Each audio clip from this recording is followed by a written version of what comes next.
What's up, everyone? This is the Big Man on Campus here for SBR Forum and SBRSportsPicks.com here on my YouTube channel, breaking down the American Athletic Conference. Quick little bit of homework here. Going to be doing football breakdowns. It's a good place to do them. They're not going to be particularly long, about 20 minutes, but I'm going to basically discuss each conference week to week, get you prepared for the upcoming 2017 college football season.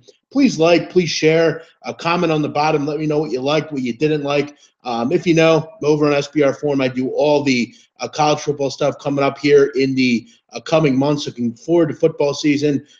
This is the place to be for me, for my win totals, my futures, all those sort of things.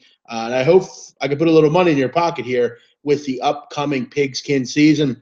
AAC starts us off today, the American Athletic Conference, a conference kind of near and dear to my heart, a conference that, being from Philadelphia, I always have enjoyed. I enjoy the Temple football program. I always kind of enjoyed them, and lot to do here. This has been a pretty profitable conference for the most part. You look at kind of some of the teams over the years, the Navies, Houston, South Florida. Temple was very profitable in 2016. This is a good conference if you're looking to make some money. And also, if you like overs, not a lot of defense in this conference.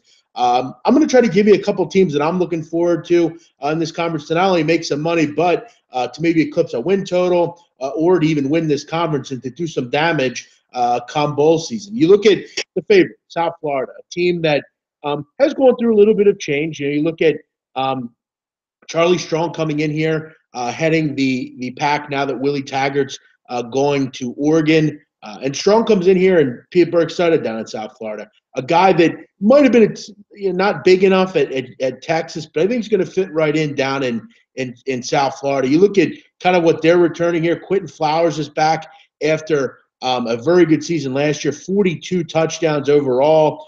He won 18 games over the last two seasons. And, you do lose Marlon Mack, which obviously hurts, but Elijah Mack, the young scat back, will come in, kind of replace him. You also have Dearness Johnson, a guy that is an upperclassman, kind of can overhaul that workload as far as getting yards that you need on 3rd and 2 or at the goal line. So, this offense really shouldn't miss a beat. Skill position players are there. They have a quarterback who will probably be one of the better players in this conference. And you look at on defense, 9 returning starters led by Bruce Hector and Augie Sanchez, two guys that are really going to do wonders in this defense. They're going to be led by Charlie Strong, a guy who is known for his defense. And you look at their win total at 10. They do have a particularly good schedule.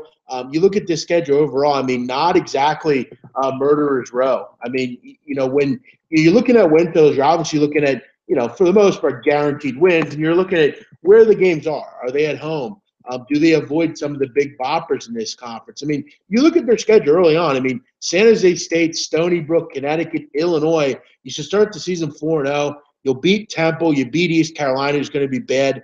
UMass is one of the worst teams in the country. Tulane will be better, but still won't beat South Florida. Cincinnati's not going to be good this year. And Houston might be the only roadblock in this schedule, but I still think they're better than Houston. They really should go through this schedule undefeated. 10 should be very easy win total for this team to eclipse. For me, I think they are the best team in the non-Power 5. So for me, I am all over this South Florida team. Really looking forward to a big year for this group, and really should be able to do kind of what we thought Houston or Navy might do last year. So South Florida, look for them on the New Year's bowl schedule for sure. You look at some other teams in this conference. Teams that I'm not particularly high on, I'll get into, but I'm going to start out kind of with the teams I'm interested in. South Florida over 10 wins is looking really good. Another team that I'm kind of excited about is Houston. I mean, but you look at this team and you say to yourself, well, Major Applewhite's now the coach. Tom Herman's long gone, and they lost Greg Ward and some guys to the NFL. But you look at overall, I'm really liking what I'm hearing down in Houston. Kyle Allen comes in, the Texas A&M transfer, had a year off last year, was able to mature a little bit. I don't think he was a guy ready to be vaulted into that starting spot. Over a year, I've really liked what I've heard out of him. He said he needed this time to kind of mature and gain some valuable experience and learn behind the Greg Wards of the world. And you still have a very good backup there in Kyle Postma. So if things get bad for Kyle, and you still are feeling that you can win games here. You look at this receiving core, the receiving core is there. I mean, Linnell Bonner and Stephen Dunbar are very good receivers. Duke Catalan, if he can stay healthy, this offense really shouldn't miss much of a beat. They should still be able to, with the Major Applewhite-led offense, be able to score plenty of points. You look at this defense, 3 of their 4 in the secondary are upperclassmen. They also have no freshmen on defense, so a pretty experienced group here on the back end. And look, I mean, they don't they get Memphis, they get Navy at home. Their win total's only 8.5. I mean, I definitely in this schedule see 9 or 10 wins. They should be in a pretty good bowl this year. I really don't expect them to miss much of a beat. Kyle Allen should be fine for this group, leading the charge. I'm skeptical always with new coaches, first-year coaches. I saw last year at Memphis, Mike Norvell, over the last year or two, green around the gills. Some of these guys, they're vaulted into a job, and they really kind of go out with their hands on deck, but they end up kind of tailing off towards the end of the season. I'm not sure Major Applewhite would do that. Good team on both sides of the ball. Plus, we have to point out they possibly have the best defensive player in this conference in Ed Oliver. So another team I'm pretty high on. A team from an ATS perspective that should cash a lot of tickets. Houston, a team always over the last couple of years been cashing plenty of tickets. A good defense as well, which in this conference, you don't have a lot of good defenses. I mean, defense is really going to be in this conference mostly optional. I mean, you look at Temple, I don't think they're going to be as good defensive as they've been. You also look at a team like South Florida, who over the years was pretty good defensively. Last year, really tailed off. I think this year they'll be better, but I don't know that they're an elite defense. Houston could be an elite defense. They're a team that really thrives on turnovers. They, again, like I said, have no freshmen on this group. They have some really good players. Particularly on that defensive line. So Houston, another team that I look for to be very much an ATS juggernaut this year. Memphis is going to be good as well. The problem I have with them is they only have one starter in their secondary, and their issues defensively. This team is horrid. They can't stop anyone. They're going to score points. You like overs, Memphis will be your team. Riley Ferguson coming back, Anthony Miller, Dorland Dorcius, plenty of options. Not only in the run game, but in the pass game as well. Mike Norvell, a guy that loves to score the football. And, Riley Ferguson will be one of the better players in this conference. He's another year to kind of feed off being that starter. You also have to like Memphis just because they don't have South Florida on their schedule. If you can avoid good teams, you're going to win more football games, clearly. The issue for me with Memphis is just defensively. They're still going to be very good, but we've seen time and time again them just get eaten alive on defense. And in this conference, there are a lot of good offense teams. You even look at some of the bottom teams, the Tulsas, the Navies, the even Tulane's going to be better offensively. So you're going to need to have a good defense. And one of the things that Memphis does not have is good defense. But if you like overs, Memphis is going to be your team.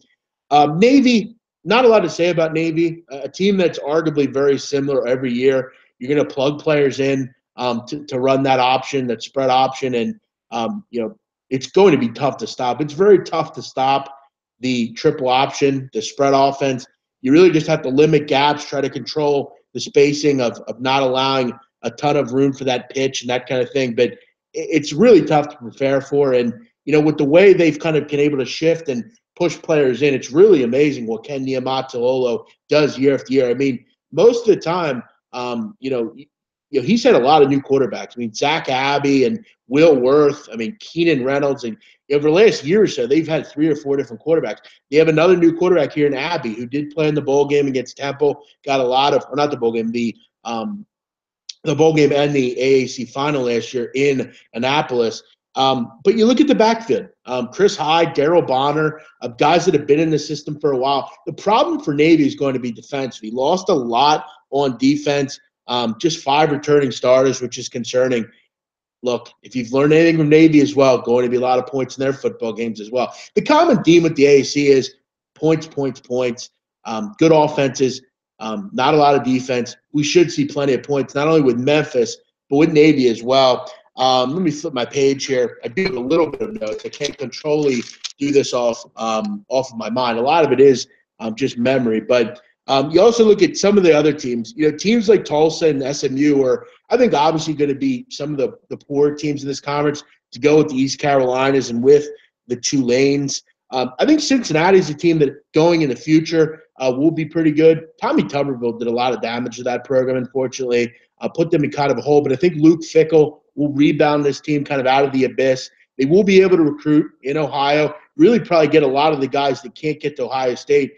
Cincinnati should have a nice pipeline in Ohio, Kentucky, Indiana. Maybe the guys that can't get to the Big Ten schools, but are really good nonetheless. And I think coming down the road, I think Luke Fickell's going to have a pretty nice program in Cincinnati and should get them back to plenty of winning ways.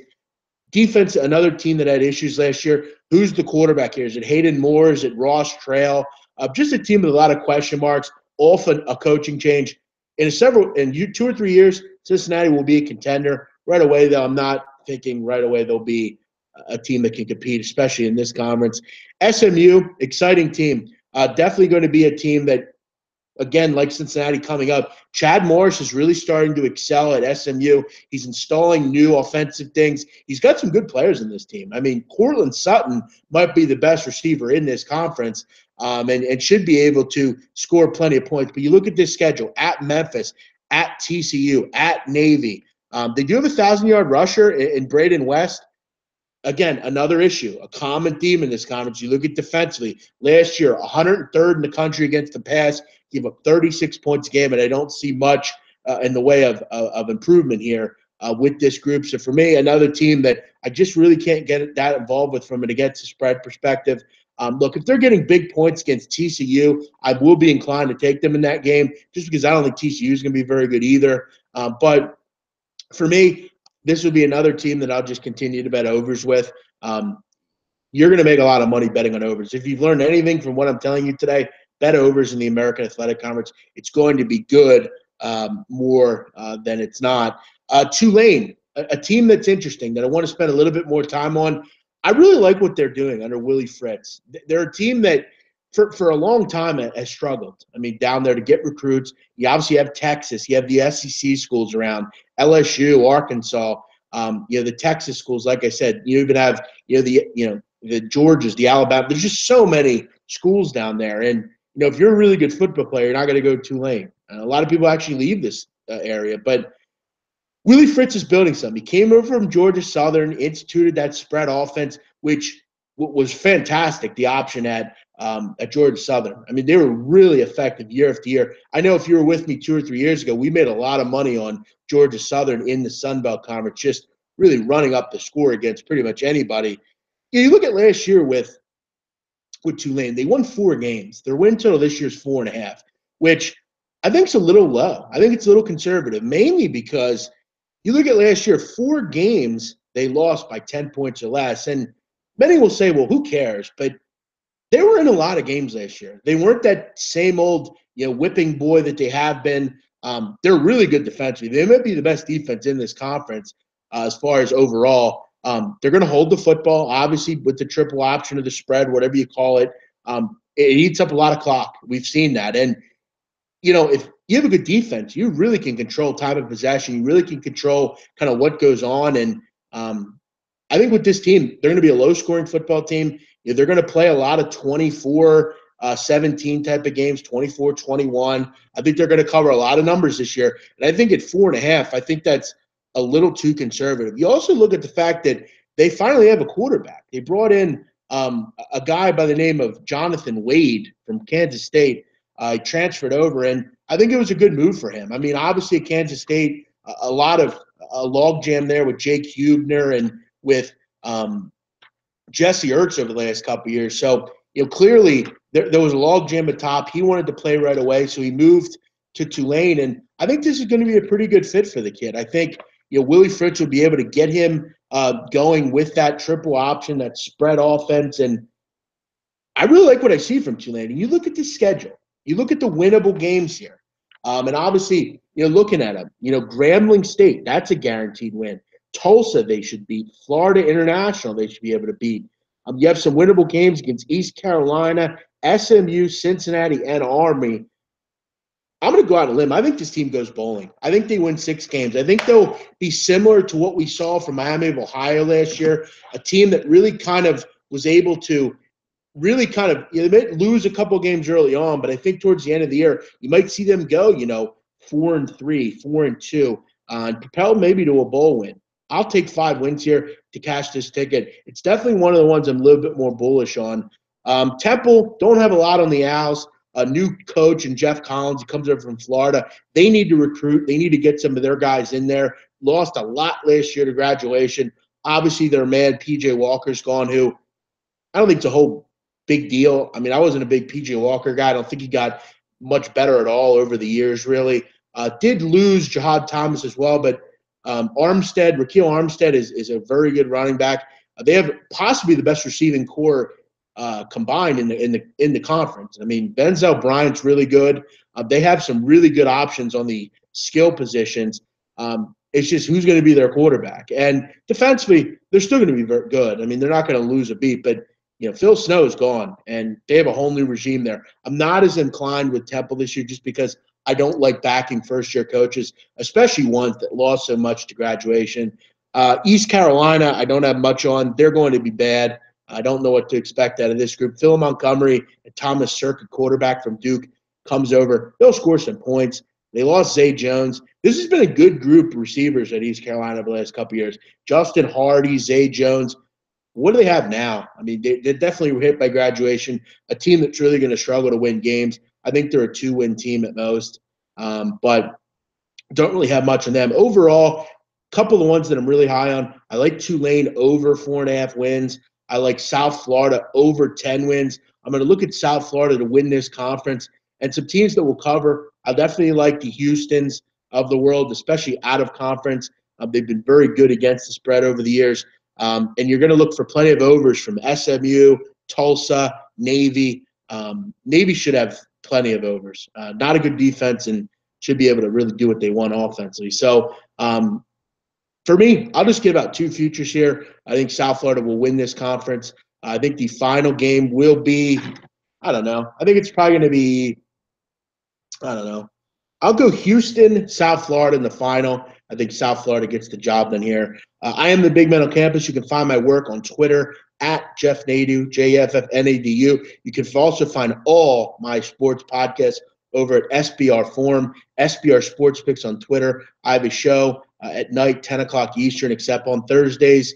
It's called The Late Night on Campus. I also have a show called The Right Side of Campus with my partner, Donnie Rightside. We break down baseball and sports in general. So head on over there to SBR. We're doing a lot of great things over there.